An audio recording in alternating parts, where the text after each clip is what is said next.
What episode is it? Let's not ask Jer. Fucking hell. It's episode 9. Not episode 9. Episode 7 was Mick, so it's 8. I was right. You said 9, did you? Don't know. Let's record 3 of them. How's it going? Welcome to the Fresh Batch Podcast, episode 8. So today's episode is myself and Dean just talking about life, the universe, surrender, coddle, whatever comes into our mind. Is this an introduction? Yeah. How do you know what we're going to be talking about?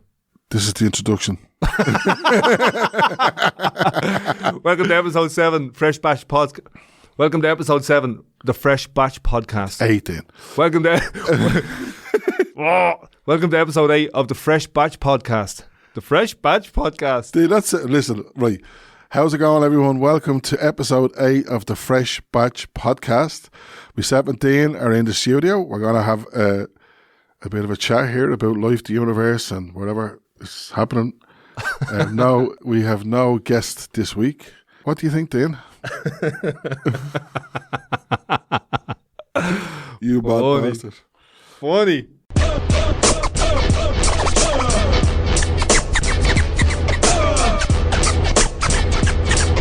Ta-da! Welcome to episode 8. Ta-da! Jazza! I reckon you came out of the womb. Ta-da!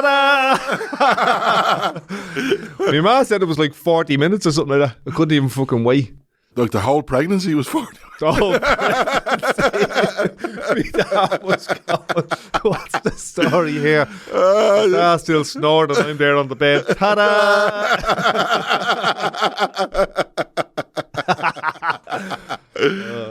Oh, you mad fuck. Here, fuck off, will you? Fresh, yeah? When I hear that song coming, Eileen, it's always an innuendo in my head. Isn't there somebody went to a fancy dress, an 80s fancy dress, and they were just covered in white paint, and they had a sign around them. Eileen, you know? Come on, Eileen. No way. Shut the fuck up! I like that one that you said before. An 80s party is everyone turns up. No, there's no chairs. Yeah, There's everyone turns up broke. the stills robbed out of the penthouse in the gaff. Yeah, everybody turns up broke. People have black eyes, brown teeth. Everyone's doing an IOU for the drink. They're all drinking homebrew out of the bat. Did you ever do that? So me and my mate Jeff made homebrew years ago. Like, we went and bought the kit, and we did it. We made it in Jeff's ma's garage, and then we forgot about it, and we didn't realise that made it better. That the more it fermented, you know. So what happened was, we were broke and we were going to see a band called the Bundu Boys in the Olympia Theatre, and I get on the bus after drinking a bottle of this stuff, and I got thrown off the bus, I think, or something happened, and there was an altercation on the bus anyhow, and I wouldn't be an aggressive person like that, like, you know. So then we got to the Bundu Boys, and we were thrown out.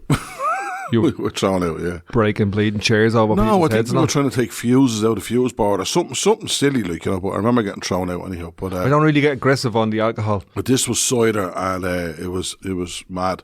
So Did you ever stick your fingers in milk? a fella gave me the green bottles for the hooch, right? And we bleached them and cleaned them all and melted them, whatever we done with them, right?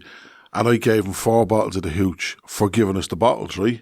So we put them in the back of his wardrobe, and then about 6 months later, I'm going by his flat, and there wasn't a window in the flat, like, you know. And I said to him, "What's the story, man? What happened?" And he goes, "I found 4 bottles." That was the night I opened up the hooch. Oh man, he fucking wasn't a window left in the gaff. Oh, This he was at a stuff was lead. festival, Nas Life Festival, watching Nas. And Where I was that thing? standing up the front. Don't know, somewhere down the country. And here's why I don't know. Somebody handed me a festival spliff. Or the other way of looking at it is, I put my hand out and took a festival spliff off somebody, smoked 1 or 2 little things off it, and then that was it. And the fella I was with took his top off and threw his phone at Nas on the stage and all. We just went fucking nuts. And I learnt me lesson because I didn't know. I just thought, innocent boy, but I didn't know what the fuck was in it. Yeah, and I think what happens to us in that situation is we're insecure, right? So we arrive into a new group, or we arrive into a situation and we're insecure, and then something comes out. So at the minute, it would be, for young people, balloons. It would be nitrous oxide, like, you know, fast gas. So young people are turning up the situations, and there's a bottle of gas and there's balloons and everybody looks happy, and they start getting stuck into it. And then there would be weed. And I remember I wouldn't have been a big weed smoker. I wasn't into it, like.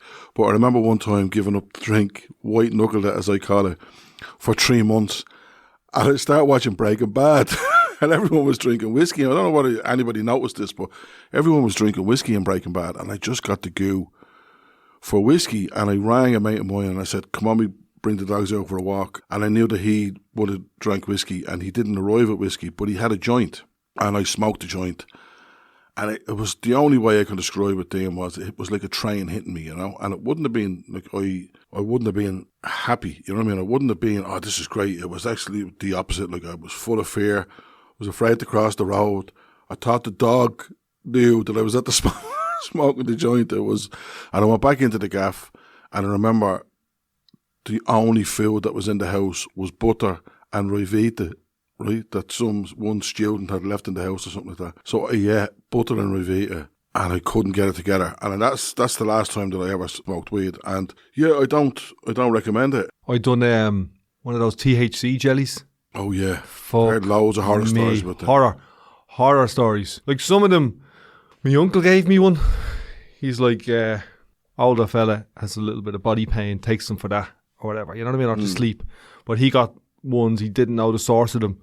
Yeah. Took one, freaked them out, gave them to me. I didn't take them because I had bad experience on them before. I gave it to me mate, freaked him out. And then I gave it to somebody else, and they were grand on it. And I think that either people have a tolerance for it, I've zero tolerance, or that some of them are duds and some of them are super strong in the same batch. I remember years ago when there was hash, people used to break hash into a yogurt and eat the yogurt. And whatever happened, the stone or whatever you want to call it, lasted for hours, you know. So I think that ingesting cannabis, it has a much, much longer, slow effect. So I was up in Beaumont, right? My mum was in Beaumont, and I met this person who had bought a packet of, what did you call them? Jellies, is it? Edibles. Bought a packet of edibles and had done them and had happy days, right? Grand experience. But went back for more. And they obviously didn't have, it wasn't like a shop where you can get Skittles and Maltesers and all that kind of stuff. They had these other ones, right? Probably the ones that you're talking about, you know? And he took them and they had no effect. And he took 5 of them. But then they all hit him like a train. And he was in hospital. He thought he was having a heart attack. He was absolutely all over the place. Now, me being me, I couldn't stop laughing, right? When I left the hospital, I was like, that is gas, right? Then I was thinking, I mean, you've read in the news where people have a bag of edibles in their drawer and the kid comes and takes them, and it's, you know. So easily done. Easily done. I know people who have been in that situation. Yeah. No, it's not good. But yeah, was never really into drugs. Drugs, I was too, for me, if I had £100, right, and I was going out, definitely buying drugs wasn't part of my story, right? It wasn't, because I would have thought in the number of points or the number of whatever, like, you know what I mean?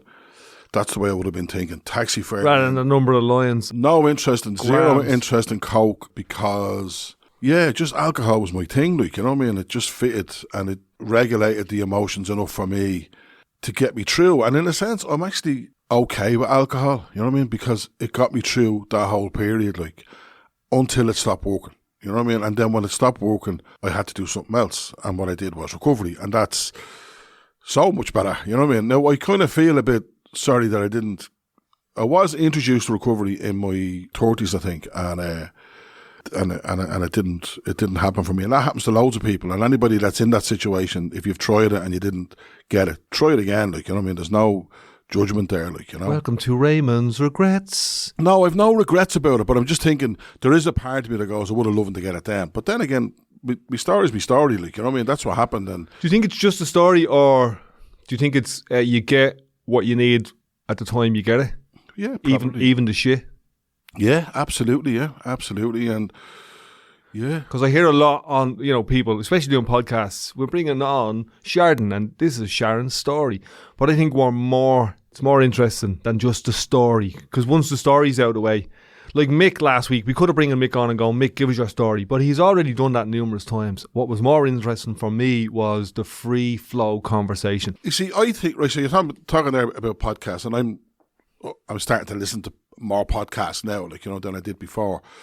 some of them are absolutely amazing. And then the other thing is, I've always listened to radio. I would have listened to Radio 1 a lot, like, you know what I mean? Because I'm into politics and I'm into that kind of stuff. News talk, never got it, like, just don't get it. But I was kind of happy enough to talk back to the radio with Radio 1. But more recently, I've kind of started to listen. Like, I was on placement from college over in Bluebell. I used to drive over on the M50. And I used to listen to PJ Gallagher. And absolutely savage. Like, I loved it. But there is the sense of, it's happy, what's your favourite? Oh, 100%. It's that. What's your favourite Twix bar? Or, you know what I mean? What was that one? Strawberry something. Strawberry alarm clock. Strawberry. You know? It's all that. It's morning. I have a question for you. Tato or King? You know? Yeah. Whereas with a podcast, it's a bit more serious, like, you know what I mean? It's a bit more human, I think, because it has elements of seriousness. Like last week, we were, there was tears, there was laughter, there was songs, there was a good mix of it, like. Yeah, but the thing is, like, and this is something that I want to talk about is, do we want that every week? You know what I mean? Is it like Tato or King? Is it, tears or not? Like, you know what I mean? So I think for me, like, I don't think about this till 5 minutes before I come down, and there's a part of me that wants it to be perfect. You know what I mean? That wants it to be a certain thing. Like, you know what I mean? And when I start doing that, then I try and shut that voice down and try and let that go, right? Because I think the thing that happens, like what people are saying is that what happens between the two of us is funny, it's deep, it's interesting. You know what I mean? And I'm happy to just go with it. I'm not overthinking it. I'm not going, oh, we can't say this or you can't say that. Like we were talking before we started about the edit. Like, if I say something stupid or I say something, insulting or whatever it is, like, I mean, I can edit it out. It's not live, like, you know what I mean? So it's not, that pressure is not on us to be perfect or to go by any standard, like, you know what I mean? And I think in the early 2000s, I was a politician, right? I noticed that in other areas, there was people like Tony Gregory and Nicky Keogh who were really standing up for people, and Breed Smith and people like that were really kind of standing. And there didn't seem to be that in Ballymun. Not an awful lot of people voted. A lot of the politicians were from outside the area, and it was just a tokenistic service. There wasn't an awful lot of votes in the area for politicians, so they didn't really care, like, you know. I decided that I would run, and I remember I went to a demo gig out in Dunleary for the World Culture Festival. You were with me. We met Dottie Doolan, and I said to Dottie, I'd love to run. And that started the ball rolling. I got elected, you know what I mean? After, a really big campaign with great help from people like Sean Marlowe and people like that, like, you know what I mean? So the one thing I noticed was, when I got into that, right, it was very serious, So you couldn't have that crack that we're having, like, you know what I mean? You couldn't have that. You couldn't, say to people, you couldn't have a laugh at them about anything, because it was their lives, you know what I mean? They were like looking for houses, looking for sewerage fixed. It was very, very serious. Like, the funny thing that happened was, so I was part of the Sinn Féin party, and I went in, and I thought it was us against them. It was us against Fianna Fáil, or us against Fine Gael. And in the chamber, it was pretty much like that. It was a free-for-all, like, there would be exchanges between. But in the building, you're sharing the space. In the building, your best mate could be from Fianna Fáil. Your best mate could be an independent. You might go off to a conference down the country or something and share a car with people from different parties and stuff like that, I found that interesting. And politicians are a rare breed. And I think, like, what happened with me was, I was Sparky, right? The youth worker. And then the next day I was Sparky the politician. And it was nearly like a spit came after that, like, you know what I mean? That I was part of, like, I remember being elected 15 minutes and I got a phone call from a radio station. And they treated me like dirt, whereas beforehand they were treating me with hope and maybe you get elected and da-da-da-da. But the minute I was elected, so there's a thing in this country where politicians are treated like dirt. Social media was only beginning then, and I'm very sensitive, like, you know what I mean? I would be a sensitive person. So people would be slagging me off and I'd be like devastated. And I think I would have found a lot of comfort in alcohol. I would have found that was great at the end of the day to shut the doors, shut the curtains, light the fire and just have a drink to get away from that, like, you know what I mean? And that worked to a degree, but then it stopped working. The thread from that that you find this podcast is a bit of crack. What I'm saying is that in politics, you had to follow what was called statutes, right? You know, within parties, you have a whip. You have to follow a certain line. Like, I mean, it's very, very serious. I find with this podcast, it's very free. You know, Yeah, it's free flow. It's free flow, and we go with Mick last week. It was free flow. With Kitty, it was free flow. I'd never met Kitty before, and I thought it was a great podcast. What I like about it is the art of conversation is the art of conversation. Do you think it's dwindling? But If it is dwindling, this helps fan the embers and not only show us, but show other people that it's okay to be in a room for an hour and a half and talk about some of the funny stuff, some of the awkward stuff, some of the embarrassing stuff, to reveal yourself a little bit, to shut up and learn, to be humble enough to say you're wrong or you're sorry, to not always try and whip the other person out in terms of slagging or dominate an issue. yeah, You know what I mean? I think that's the art of conversation. I think that's what we have here. I kind of purposely didn't find out from Mick exactly, you know, what are you up to now and what are you doing now and those types of things, and just let it happen. I find that I'm at the realising that for a lot of my life I was very impatient and I was trying to get something to happen. And I find in these podcasts that I'm learning to be patient. would you find that you were irritable then? It'd be, you know, that if you were impatient, that you became irritable and maybe a bit unhappy with that things didn't happen. Very much, yeah. So I'll give you an example. Go Right? on. I was in a band when I was a kid, right?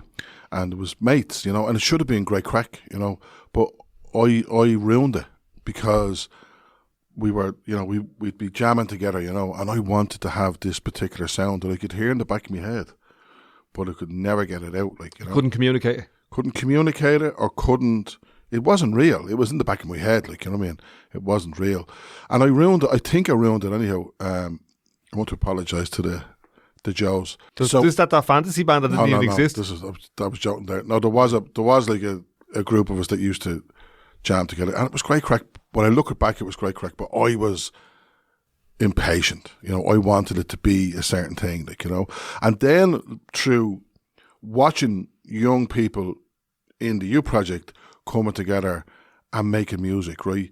The joy is in the journey when they're actually creating together. One is bringing rock and roll, another one's bringing poetry, and then they fuse, and then something deadly comes out the other end. And sometimes they're more surprised than anybody. You know what I mean? Oh wow, that's what we produce. Like, I was reading about the Sleaford Mods, and yeah, man, that guy's a poet. Like, he was, I forget the names, like, you know what I mean. But the guy who creates the music, like, he was blown away by it. Like, you know, he said, "I am our biggest fan." Like, even though he's in the middle of it, He's the dude who stands there and does the drum machine and all that. and has a beer in his hand.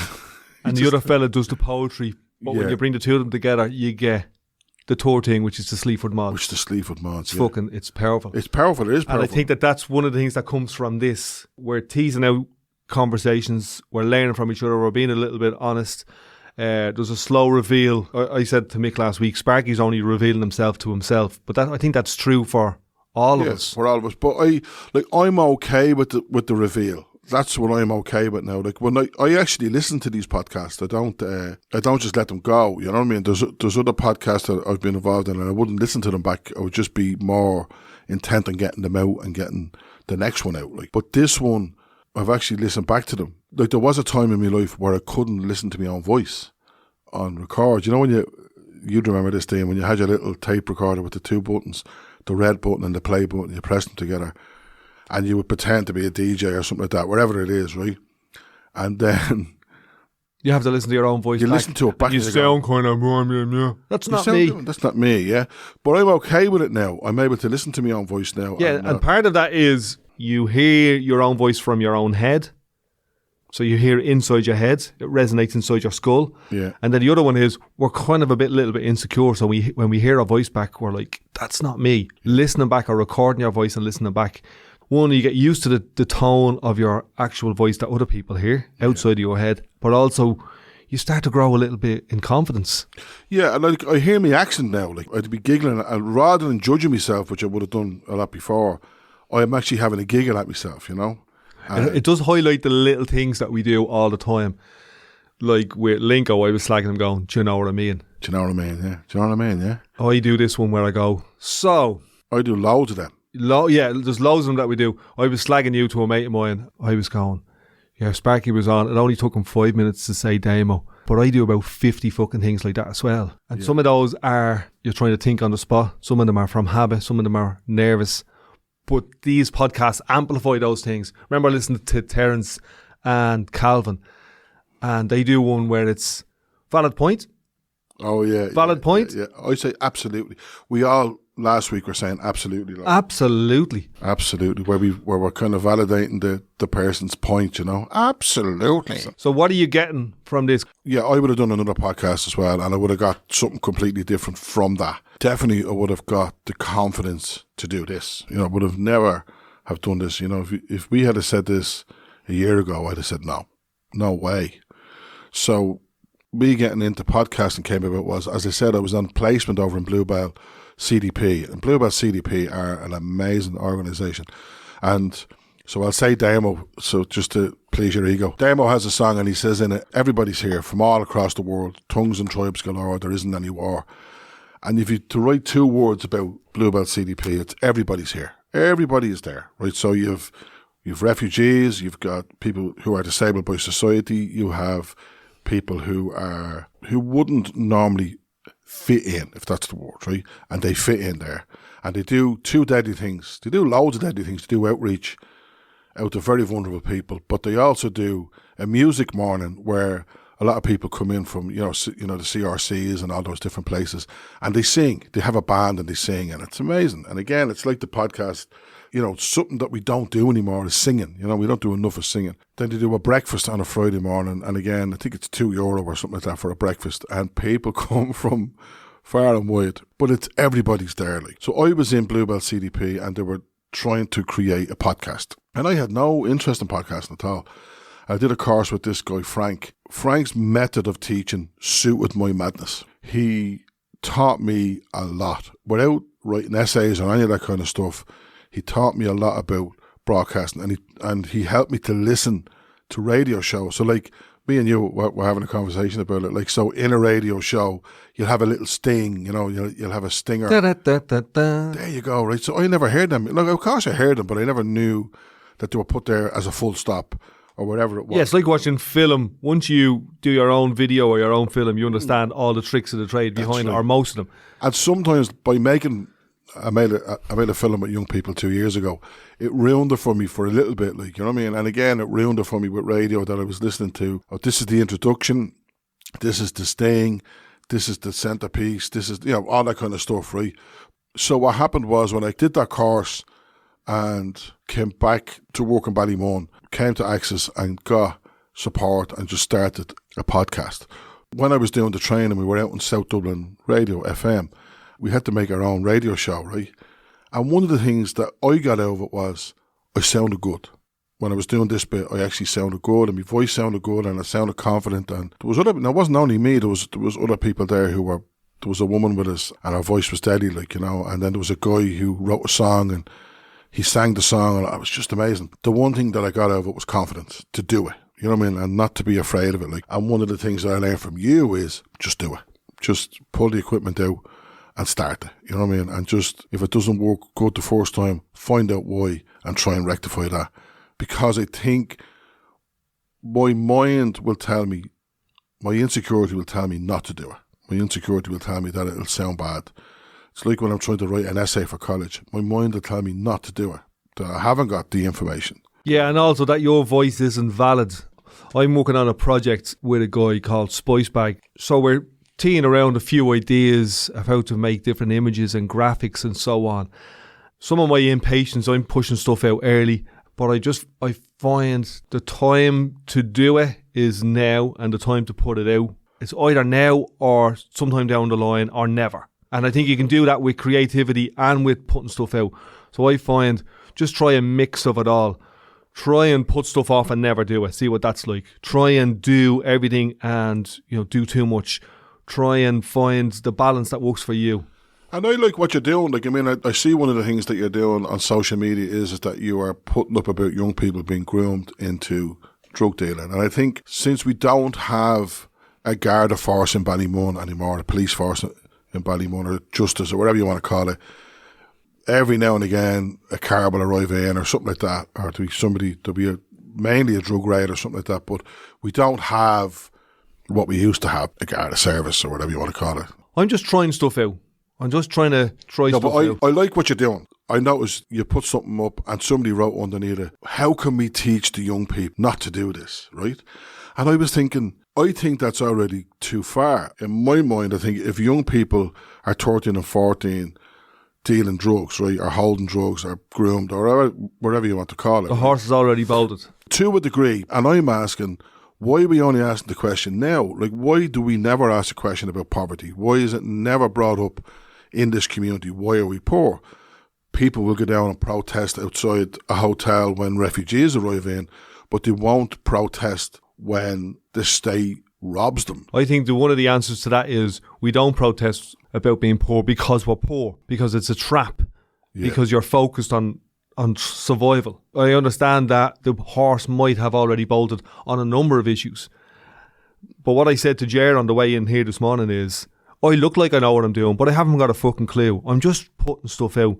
I'm reading the world the way I read it, and I'm going, this feels like it needs a bit of my attention. I'm not critiquing your work. I genuinely 100% like what you're doing. But what I'm trying to get to is the thing, why don't we protest for A, B and C, or why isn't this being talked about for A, B and C? What I'm trying to do is just talk about them, whatever the fuck they are. Yeah. It's a range. For me, it's a range of stuff because humans, people, earth, life is so fucking and you see, diverse. I remember recently a group called K2 organised a protest for housing, and it was poorly attended, and I kind of thought it was going to be poorly attended because I don't know why I thought it was going to be poorly attended, but it did, and yet the same week there was protests about refugees, and it was all lies. It was all lies. The whole thing was just based upon lies.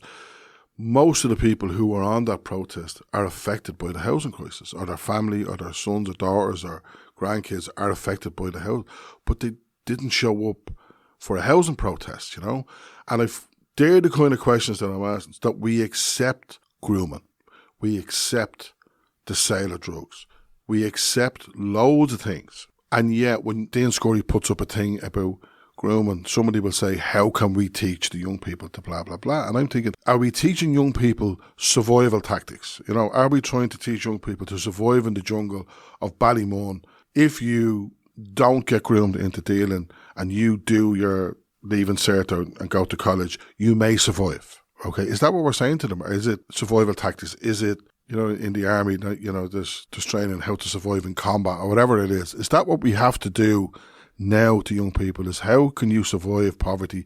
How can you, we're not talking about how can we eradicate poverty. I think we've all accepted that poverty's okay.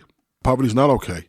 We have that picture of, I've seen it on Facebook where it's a cartoon and there's a guy standing on a huge big pile of money, and he's saying down to the Lewis driver or something, your strike is messing up the economy. Like, we're completely disconnected from economics, and economics drives everything. We even there recently, I was listening to Dublin Airport, right?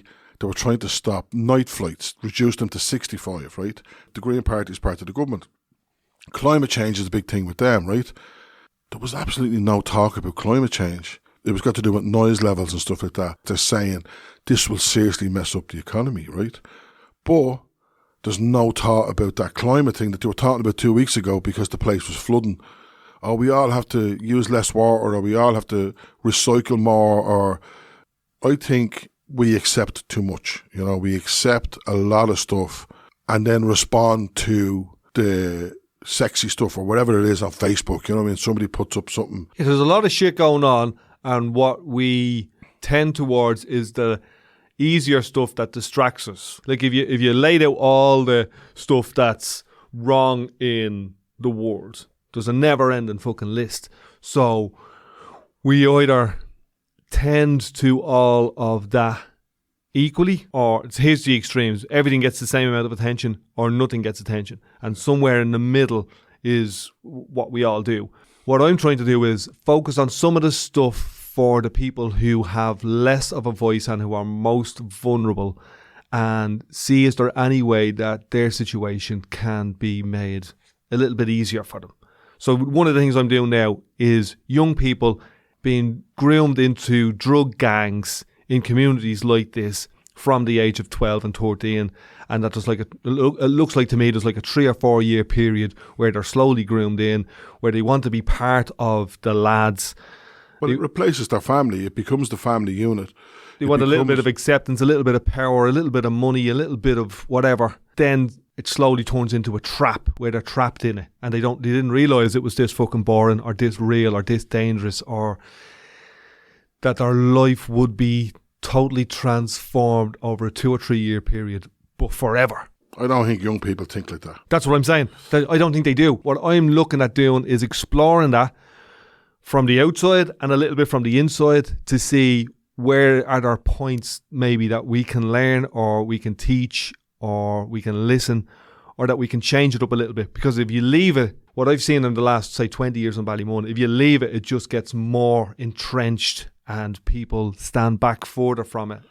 I think there's 2 things there. One is, if you're doing a campaign for those young people to look at, and you think that they will look at that and go, oh, Dean has a point here, I'm going to divert myself off in a different direction.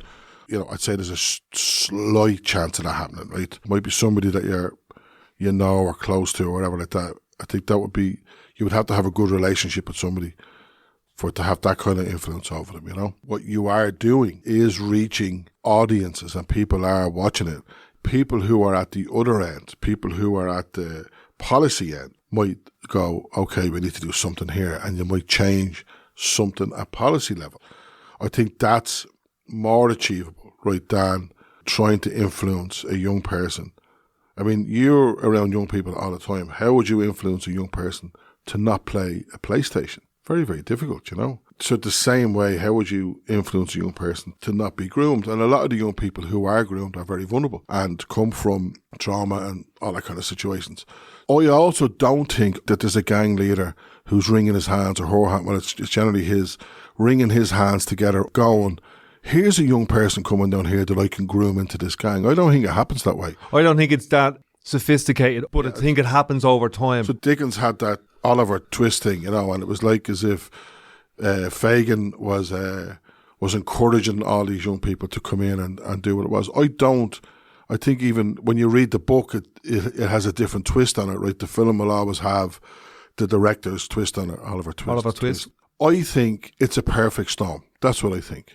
I think the ingredients are all there, and then the soup is made, right? And the soup then is, there's a gang of 13-year-olds, there's a gang of 18-year-olds, they're all doing, you know, stuff together. They all think that this is, in fact, life. This is great, you know what I mean? Like, I've heard the young people saying to me, you're the loser, Sparky, you're the one paying tax.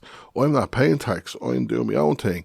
And then the bill comes, or they get arrested and they lose everything and they have to pay that back, and then it's, the gaff gets raided and the mark kicks them out and all that kind of stuff, like, you know, happens. I always call them the not yets, you know, and you know what I mean? Sorry for laughing at that. I understand what you're saying. It hasn't happened to them yet. You have that privileged perspective to be able to stand up on the side of the mountain and look down and look at these lads who don't realise they're drowning. Yeah. And all we're trying to do is, in some way, explain to them that they're drowning. They mightn't realise that. Throw them something, like some kind of life raft, or get down and teach them how to swim. Yeah. To use that analogy. Because if we just look at them and sit there and do nothing, or turn our backs and get on with other stuff, these young people are going to drown. What we tend to do is we tend to judge. We tend to look at them and go, look at that little shit, or whatever you want to call them, and blah, blah, blah, blah, blah, right? But that's what happens in the general community. With us, I think, is we're looking at it going, how can we influence this person to get away from that lifestyle, you know, or how can we, and they're all conversations, you know, and I would have those conversations with people. And sometimes I had a situation yesterday where a 19-year-old contacted me going, right, had enough. And I had exactly the same. And this would have been 6 years ago, this 19-year-old would have been only getting in. Yeah. And they've had to go through the whole process. Yeah. And yesterday they sent me a message going, I need a hand with A, B and C. Yeah, and that's great. And that when they're at the turning point for me, that's the time to grab them, you know. And But I think that the project I'm trying to do, yes, maybe 1 in 20 or 1 in 100 might get pulled over, okay? But what I learned from, say, computer science is if you iterate, I would have brought the little project I'm doing to a number of lads who are involved in dealing, or bigger fellas, older fellas, younger fellas on the streets, and said, have a look at this, see what you think. Can you inform this in any way? Can I learn from you? Can you change it in any way? So I've done that for about the last 6 months, and I'm kind of iterating with them all the time. And I'm going, would you look at this? No, I wouldn't look at that. What would you look at? And I'm trying to learn from them the way to engage with them. at that level. At that level. Yeah, that's interesting. That 19-year-old was one of those young people, and he said, this is actually really interesting where you're going with this. Can I get on board and help you explore it a little bit? Even though he's in his own chaos. Those young people are the experts. We think that the policymakers are the experts. They're not. We actually sometimes think that we're the experts. We're not. Those young people are the experts. They're in it. They just haven't had the time or the space to be allowed to explore the roots in, the reality of it, and the roots out. Well, the community always has the answer. The answer is always in the community, you know. My dad used to say to me when he was trying to teach me maths when I was a kid, the answer is in the question, you know. So I get it. The solution is in this community. Like, the solution is there. And what you're doing is part of the solution because you're asking the question and you're putting it out there. You're prodding. You're prodding, and sometimes when you prod, you push in, you know, at one part of it and it comes out somewhere else. And it becomes noticeable. And you're like, okay. Sometimes, you know, like a parent might read that and go, oh, I didn't realise my kid was involved in that. But it's only now through reading this, I get it. Even if that's the one thing that happens over. Happy days. You've no way of quantifying the effects. I was talking to Spicebag the other day and I was saying, once we don't make it worse, I'm happy to proceed with what I'm doing. Once it doesn't make it worse. And I don't think what I'm doing is making it worse. I think what it's doing is, sometimes it's awkward. Sometimes it's a bit too real for people because they want to they don't realise what's going on in their own community. And I'm not just talking about Ballymun, like in every community, everywhere. And not just in Ireland. But our young people are the ones that are being used as donkeys to carry the fucking weight. Yeah, but it's not only young people. I mean, there's lots of different vulnerable people who are being used, you know. Yeah, but so for young people, the difference between them and people who aren't young people, who are older, is one is their brains aren't fully developed and they have less agency, they have less ability. And some adults have less agency too, and they're vulnerable too, and they're the people that we try to mind in the community. Before we used to lock them up, we used to put them out in Port Anne and all those places. And then there was a turnaround in the 80s to bring those people into the community. And I think the community is the best place for them. And I think that we need to be supportive to those people. And I think we do. I think there are people that I'm thinking of now who I know who are supported in the community. Now, the people will watch out for them. But I think others prey on their vulnerability. Now, again, I don't think they're sitting wringing their hands together going, I'm going to get down here. I genuinely think it's got to do with that perfect storm. It's got to do with the ingredients. I think somebody may have an addiction. They might see a vulnerable person with money and they go, oh, I'll do something here, like, you know what I mean? I'll try and get this or whatever it is, like, you know? Yeah, and like, that's human nature. And it's also, like, I don't think that there's somebody trying to keep a community like Ballymun in poverty. But it's a perfect storm. Yeah. It's 50 years of poverty. And yeah, I don't think that there's some kind of evil people pulling the strings, you know, moving society or moving economics. The way I see it is that it's human nature. Yeah, and those people who are pulling the strings, the people who, you know, who are making those decisions, don't have that expertise that you're talking about by living in a community like Ballymun. They don't have that expertise because if they're in those positions, 9 times out of 10, they've went to college, they're from those middle class or upper class areas or whatever you want to call them, right? And they arrive into those positions of power. Some of them are well-meaning and some of them are just trying to get through the day. I agree with that. I don't think that there is, you know, what's the one that the conspiracy theorists love? The Illuminati. You know, I don't think there's an Illuminati running the world. I just don't think it. I just think it's soup. That's what I think. I think we have the soup, the ingredients are blah, and then, you know, whatever comes out of it, that is it. can we change it? Yeah, of course, we can influence. Things change all the time. Like loads of things change by accident, like, you know. I'm sure there's things that have happened that people went, wow, I wasn't expecting that, you know. Susan Boyle winning the X Factor, you know. Who expected that when she walked out on the stage and people were going, what the hell, like, you know? And they're all giggling at her. The stone that the builder refused, you know what I mean? That's the kind of stuff I'm talking about. So I think things do change. We say, you know, in World War II, there was a fight against fascism, and fascists were putting live children into ovens and using their bones, their ashes as fertilizer, you know. So there had to be a concerted effort from the rest of the world to drive this thing down.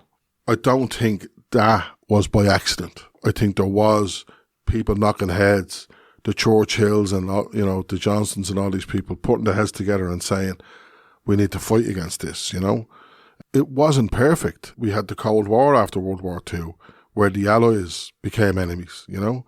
It's soup, you know what I'm saying, Dean? It's not a perfect Garden of Eden or anything like that, you know what I mean? Yeah, it's not like a maths equation where there's like a perfect answer or something like that. Yeah. It's nuanced, it's grey areas, it's the human condition, it's insecurities, it's the weather, it's what's that, neurosis and psychosis, it's addiction, it's pain, it's love, it's politics. They're all the ingredients. I'm fascinated by all of that stuff. This podcast is one of the places I get to talk about that in a form, so it's not all just in my head.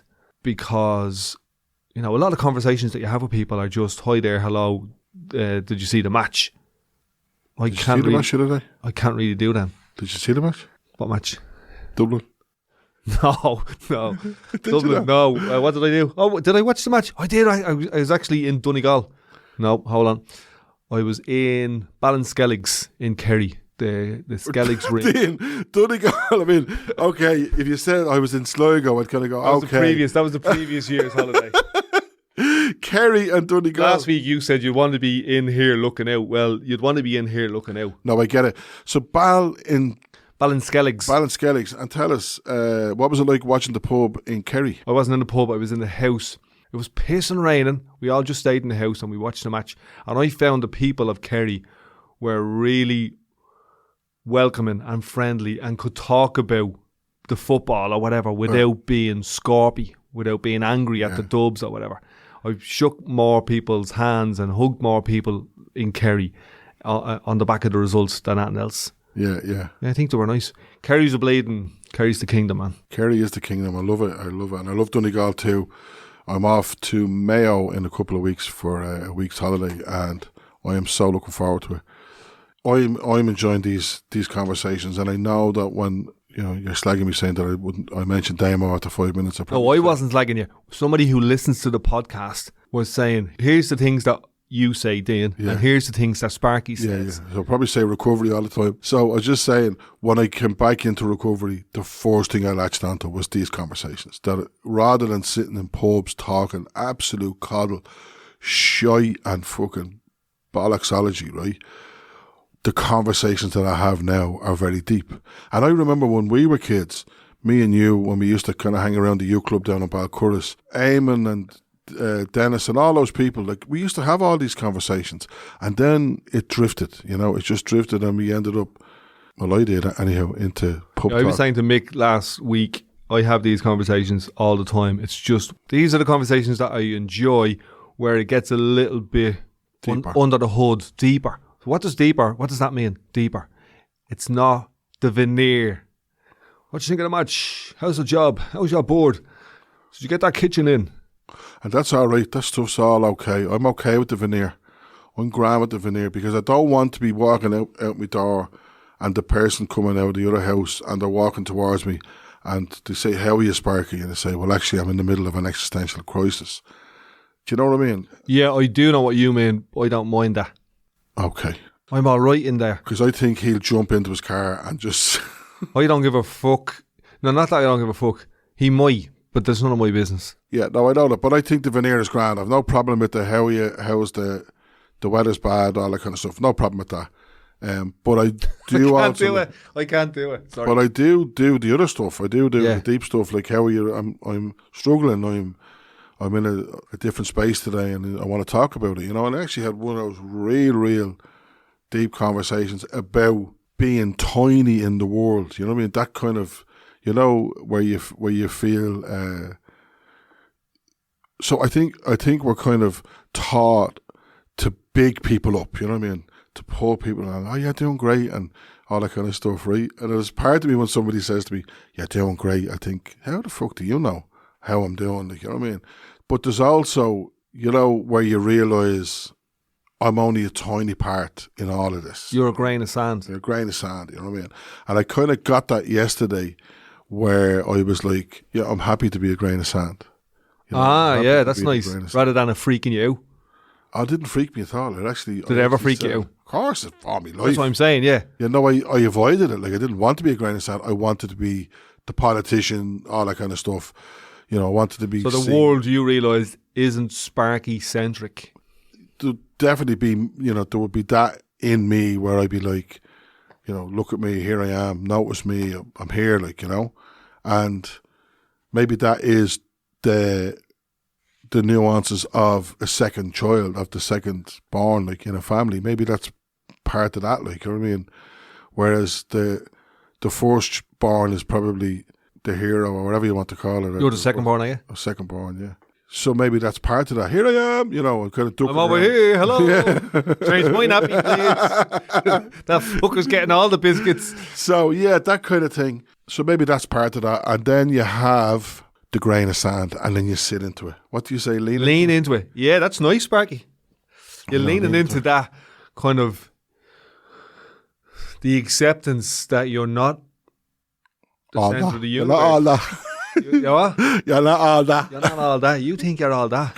Actually, I don't, and it's fucking great. That's even better that I don't. Isn't it? But that's a little place to get to. I know you haven't been there most of your life.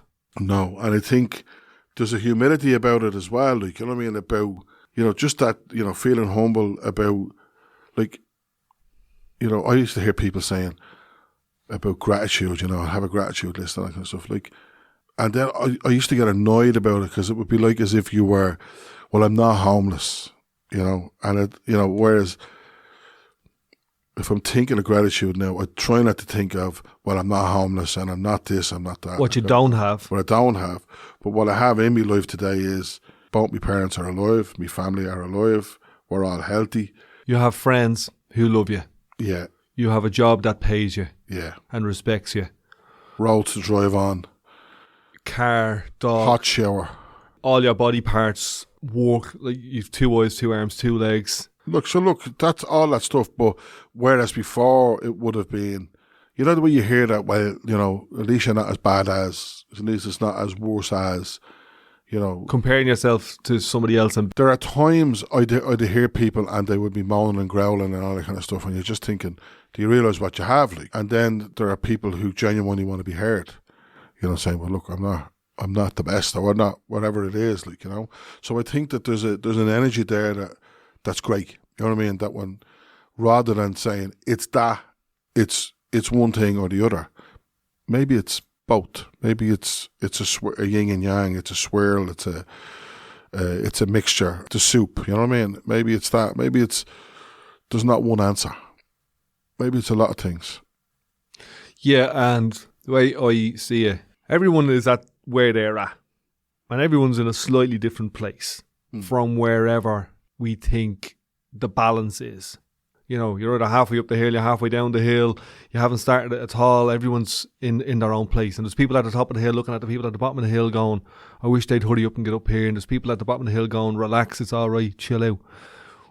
What I'm fascinated by is that it's all different. That if it was all the same, we probably wouldn't be here. And the journey of life is accepting where you are and where everybody else is. The joy is in the journey. Yeah. But not just your journey. Blows my heart open when I see other people and where they're at. And some people are in what we call relatively shit positions, and other people are in, you know, relatively amazing positions. But I think it's all what it is. It's all the soup of life or existence. Yes. that I'm not wishing that you had got the grain of sand realization 20 years ago. Now, you might have been up until... Oh, I realised that I knew about the grain of sand thing. I knew about it, but I wasn't willing to lean into it. I remember looking up at the stars when I was lying on my back in a field in Ballymun in the 7 pitches. You were probably there, and I was looking at the stars, and I got this shift of perspective. I think it's called like a parallax, where we're on Earth and we're looking up and we think the stars are there just as a glorious display and that they're moving. And then I got this switch in my perception where I realised we're in the stars on this rock that is zooming around. We're spinning and they're relative to us, they're still. And it just doesn't go up in that direction. It goes out and down in every direction forever. And you get that grain of sand moment. Yeah. And it's just a little switch. It's nice. It's something just to play around with. And yeah, it's nice, yeah. sometimes it freaks you out because you think, oh no, I'm nothing. And then other times you realise, but in that nothingness, there's liberty. That's a great breakthrough, and I remember having moments like that, as well when I was younger, and not particularly with stars, but just with different things. I'd love to keep having them. That's the thing. I'd love to keep having those little breakthroughs, more, opening more doors and, stuff like that, because I think what's happened with me, I've closed a lot of doors behind me and said, there's nothing in there for me anymore, like, you know what I mean? But what I want now is to open new doors and get into new stuff, into new, I don't mean new jobs or new, clothes or all that kind of stuff. I'm talking just new experiences and a new direction, new journey in positivity, Yeah. When you were saying there about there's certain things that are closed off you, I was thinking, what are they? One in my head, I was thinking alcohol. I think you're done with alcohol. Today, for you. But for me, I think the way I see it is you're done with alcohol. You went down the alcohol cul-de-sac all the way numerous times, enough times for you to go, I'm done with this. Today. Today. Ta-da! That's bad. That's a nice one, actually. There's just today. There's just here. There's just now. There's just me. I don't know about tomorrow. I could be in the fishbowl tomorrow, like, you know what I mean? I hope I'm not. I don't think where I am that would be a thing. I hope it's not. I really don't. I hope I never go back there. My hope for my life is that I live sober. You know what I mean? That's what I want. That's my hope. So see those little moments that you're talking about? I think they come. Okay, so you're looking at more of them, and I think there's a little bit of a trap there, because then you're looking for the high and you're adverse to the low, right? Oh no, you get me wrong. No, what I'm saying is that I'm open to more of them. Now, where they happen and when they happen, that's nothing to do with me. That's none of my business, as I heard you saying earlier, Yeah. So no, if it happens, it happens. But what I'm saying is I'm open to new experiences. I'm open to new things. I'm open to. And that's a courageous position if you haven't done much of that. Yeah. But once you do it, it becomes who you are then. And it's less like this big thing, or I'm being courageous. Actually, I'm just breathing in and breathing out and being open to whatever the stuff comes in. Whatever that is, it is. You know what I mean? But I'm open to it. Whereas before I would have been full of fear. I would have feared the future, feared the present, feared the past. All that kind of stuff. It's not a fucking fear. It is a lot of fucking fear. But I think we're full of fear. There's a lot of fear talk goes on in our lives, where people talk about, oh, did you hear this is going to happen now? And I know what's going to happen there. You don't know what's going to happen. I used to say that all the time. Do you know what's going to happen here now, Dean? That's going to blow up now. There's going to be more here next week, right? No, I'm serious. It's the kind of stuff that I engaged in, like, So, and there was a part of me that felt I knew stuff. I'm a witch or something like that. You could predict the future. Not predict the future, but do you know what's going to happen there? I'll tell you what's going to happen there. Yeah, there's going to be a 4% loss in earnings for next, all that fear talk. Don't do that. You know, I remember you used to say stuff like, do you know what you should do there? Yeah. What you should do is this. What you should do is say to your man, no, I'm not doing that. Yeah, and funny enough, I was talking to somebody by text the other day. I was just giving him, a bit of support, and he said, thanks for the advice. And I wrote back, no, all suggestions, all suggestions. And that's the thing, that's the difference. Like, I would have been like that, and I would have learned that from me community, do it that way. You don't want to hear. You want to stay away from that. You don't want that radiator over there, missus. You want that radiator under the, and that's fear talk. You don't want that over there because you know what'll happen out there. The heat will go out the window. Right? You know what I mean? But it's fear You don't talk. want to be letting them type of fellas in here. That's it. You want them fellas from the Sudan. You know what they're up to, don't you? It's fear talk. And I think if I can shut the fear off, stop that chatter. How do you do that? Oh, there's the jam, right? So that's a kind of a spiritual thing, Dean, right? And that's got to do with letting go. Where you let go. It's like the grain of sand and accepting that I'm a grain of sand. Letting go of what? Letting go of the chatter, letting go of Trying to control it. trying to control, trying to drive the minibus. Yeah, just trying not to predict the outcome of everything. You know what I mean? Or trying not to plan the outcome of everything. That, like the podcast, just let it go. You were saying to me 2 weeks ago, Jerry's going to come on board and do the recording. And I was in my head, I was like, oh, that's great, but I can add this to it. And you were saying to me, just surrender to it. And I was going, Sparky, stop giving me fucking 12 steps talk. No, it wasn't. No. I'm not saying, I'm saying this is what I was saying in my head. Yeah, I know, inside here in the lighthouse. yeah. This is what was going on. And even last week, I brought my own 2 mics. And this morning, I text Jerry and I felt so light after it going, Jerry, we'll just use your mics this week. And that is an absolute beautiful example of what I'm talking about. Surrender to it. Now, I'm not saying, right, don't text Jerry and say, what do we need? Or don't have a plan. Me and Jerry actually sat in one of the rooms here for about half an hour after it. And we had a great chat because all of that control and heaviness from me anyway was kind of, I just let it go. Yeah. We're talking about Jerry Keller, who was the... Jerry Keller from Ballymun, who is the engineer, if you want to use him. Yeah, so keep on going on that because that's Surrender, nice. Dean. That's nice. Surrender. But seriously, I would... that would be my biggest... The not surrendering, the trying to plan the outcome.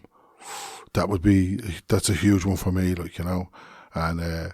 I was driving out for a swim last night and I put petrol in the diesel car, and I was just able to accept it and go, right, I can only do this now, you know what I mean? I can only do that now. I had one when I was away on my holidays. I parked the car outside the house. In my mad head, I wanted to get everything perfect and in the car, and I was going, have you got your bag? Have you got whatever? And then I had a bag that I left upstairs, so I got out of the car, ran up, grabbed the bag, and as I was halfway up the stairs, my girlfriend shouted, the car, and I went out and the car basically rolled into a wall and scraped the whole side of the car. Wow, right. Because I hadn't put the handbrake on because my Yeah. head was up my hole and Yeah. But half a second after I seen it, I just went, and this too. That's what I done last night with the petrol and the diesel. And this too. This too. Yeah, and it's just like, I hear people saying, thy will be done, and if that works for them, happy days. And this too, if that works, happy days. You know what I mean? It's not, as long as it's not me. What do you mean? As long as I'm not, and this too means let it go, right? Let it out there, whatever it is. Some people say, let go, let God. Grant, I don't know what God is. I'm okay with that. Let go, let God, wherever God is. What do you mean, as long as it's not you? See, if that was me that left the handbrake off then, right, I would have tortured myself. You're fucking easy. You left the fucking handbrake off and the car rolled. Now it's scraped and what am I going to do? And blah, blah, blah, blah, blah, blah, blah, blah, right? Right? Whereas when I go, yeah, that happened. But this is what I was trying to get across last week. I'm actually going, yeah, another one. Another thing that's shown me shit. And I'm going, thank you, whatever the fuck you are, showing me this shit. I'm glorious to see Dane's eyes here, guys. because No. you can see it. I'm lit up with it. Thank you. Whatever that is that's shown me that shit. If it's me, or if it's I, or if it's God, or if it's Jabuba, or whatever the fuck Maybe it it's is. not a thing. I don't know what the fuck it is, but it's beautiful because it shows you your shit. It shows you the stuff where you're caught. And We're part of it. Like, look, I just think the more I surrender to it, the more I just go, yeah, the easier it is, right? And the more I practice it, the easier it is. But I keep getting drawn back. It's still, like that's why I said, when you said about not alcohol is gone, and I said today, because if I do it today, well then it's easily done, right? So if I say, sure, next week I'll let it go, that won't happen. You know what I mean? no, it's in the moment. It's in the moment. It's in that moment. about- And I had one of those moments yesterday where I think I might have annoyed or upset somebody, and I was kind of getting upset with that with myself. And I rang somebody, a mate of mine, for a bit of advice, and he just said, just call the person and, have an honest chat with them, or text them and say, look, I love you, I'm sorry, or whatever. And as soon as I done that, the person got back onto me going, no, that's grand. I think, that's not the way it was, and I'm actually cool, and let's go on with it. Yeah. Does that make sense? Yeah, That I yeah. had worked it up in my head like it was this big fucking scenario. Yeah, so last night, I was in work yesterday, and there was just a kind of a conversation that afterwards I was thinking, that could have went better, but I could easily have sat up till 3 a.m. thinking, you're a gobshite, you shouldn't, you know what I mean? You need to ring that person and all that kind of stuff. But I will have that conversation again. I will go back to that and say, but I'm not torturing myself with the doubt. And I'm saying that I'm not doing that now. You know what I mean? I'm not torturing myself with the doubt now.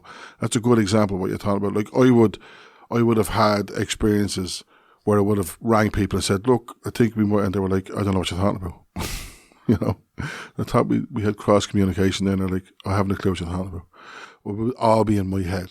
But so the reason that comes up is because sometimes this would have happened loads of times in my life, and I have no control over it. When I think I'm cool with somebody, but I've said the thing. Like, I'm upstairs, I was talking to a woman, and I said to her, that's because your life is fucked. And I said it in jest. What you said was, she slagged you for robbing her joke. And you said, I didn't rob it, I just used it. You said to her, you should be a stand-up comedian. She said, my whole life is a stand-up comedian. And you said, Your whole life life's a joke. Yeah.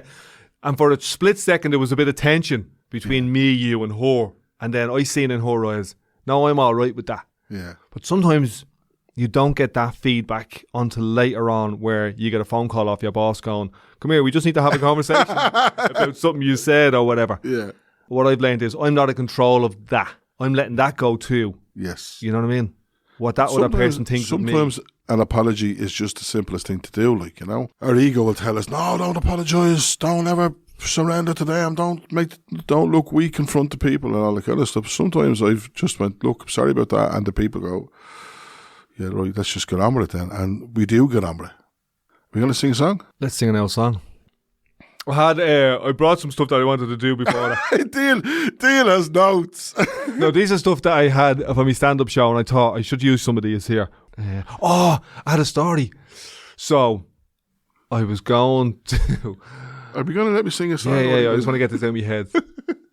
You know that phrase, is, do you have a senior moment? Yes. So, I'm having loads of them Great. this year, right? Lovely. So, you might be able to steer me. Like, I left my keys in the front door last night, and Do it all the time, yeah. for an hour and a half, I was looking for my keys. Right, so I left me key in the car in the driveway, Yeah. like in Ballymun, overnight, you know what I mean? What I'm learning is have fun with it. I'm learning to have fun with it. Letting it go. Rather than getting frustrated with it. I'm pottering around the house last night for an hour and a half going, this is deadly. I'm looking everywhere 5 times. I lost my wallet a couple of weeks ago, and I know it wasn't stolen because the cards weren't tapped or used. Yeah. So it's somewhere right in the gaffer. I love that shit. Somewhere, and it's like I've just surrendered to it going, yeah, if it turns up, it turns up. I've replaced 2 cards, my gas card and my credit card. Just replace them. My girlfriend uses the phrase, go with the flow, and it used to annoy me, but I'm loving it now. Yeah, go with the flow. Go with the fucking flow. Go with the flow. This is another one I done, right? It's another senior moment. I was given blood a few weeks ago and I needed to have a piss. So I ran up into the place where you give blood and I ran straight into the toilet and I took my willy out and I went for a piss in the first thing that I seen, but it was the sink. Right? People used to do that at McDonald's because there was no...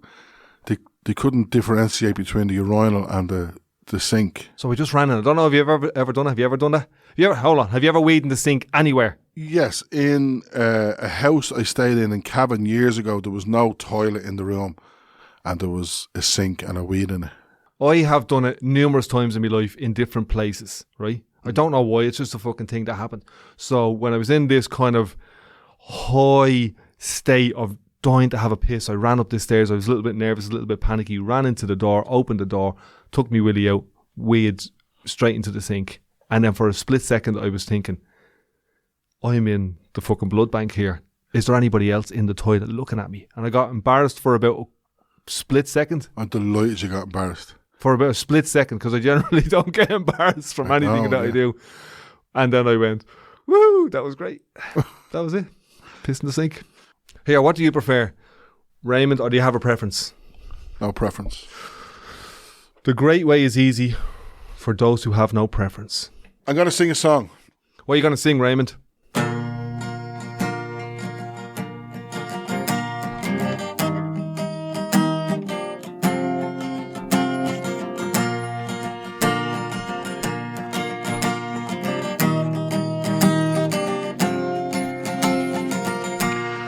I've been loving you a long time. I love you too, right?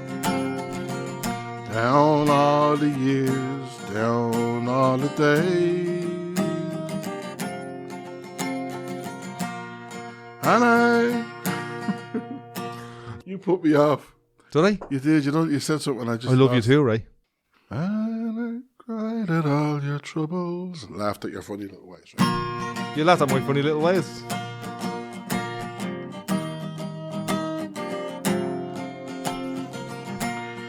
I've been loving you a long time. Down all the years, down all the days. And I cried at all your troubles. Laughed at your funny little ways. We watched ourselves grow up together, and we saw them as they fell. Some of them fell into heaven, some of them fell into hell. I took shelter from a shower, and I fell into your arms. On a rainy night in Soho, the wind was whistling all its charms.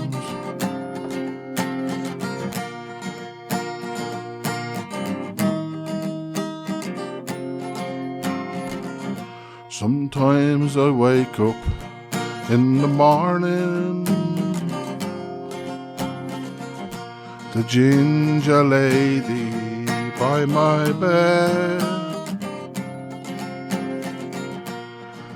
covered in a cloak of silence. I hear your laughter in my head. I'm not singing for the future. I'm not dreaming of the past. Whatever happened to that old song with a whip Whip-de-woo. Time to make up your own lyrics now. Da, da, da, da, da, da, da, da, da, da.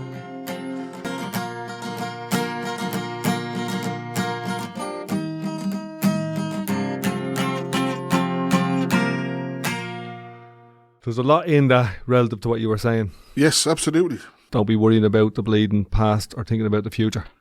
There's about 8 podcasts in Ballymun. There's the one that Eric Lawler's doing, which is The House of Football.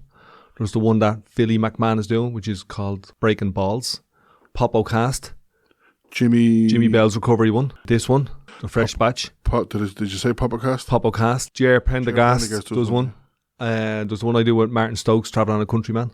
There's a number of things that I'm doing in Ballymun that I want to use this podcast to get out there. One is we're doing a world record attempt in September up in Ballymun United. The most people, probably about 400 people, doing like freestyle keepy uppies together. I think the Philly McMahon's Raven Ride is probably on the same night. We're doing a food festival, hopefully in Ballymun on September 15th. And in November, this is a shout out to anybody, anywhere to get involved in the Ballymun Summit. I think it's like the 23rd, 24th, 25th of November. We're doing a summit over 3 days in Ballymun. If you have any ideas for workshops, demos, podcasts, conversations, get in touch with us. So guys, thanks for listening in. We really enjoyed the podcast. We really enjoy your feedback and comments. And sharing and liking and rating. Get more people listening to the podcast. Episode 8, the Fresh Batch podcast. Yup the flats.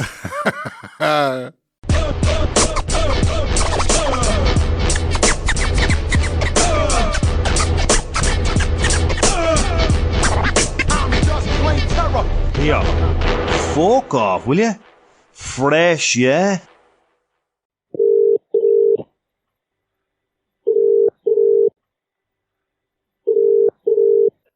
Hello? Hello, sorry. I'm kind of nervous on the phone talking. I need to get some stuff waxed.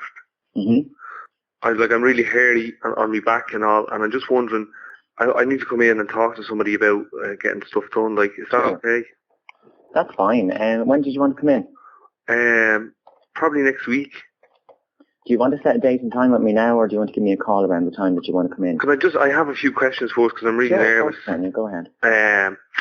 First, like, will there be people in the room? No, it's just me and you here.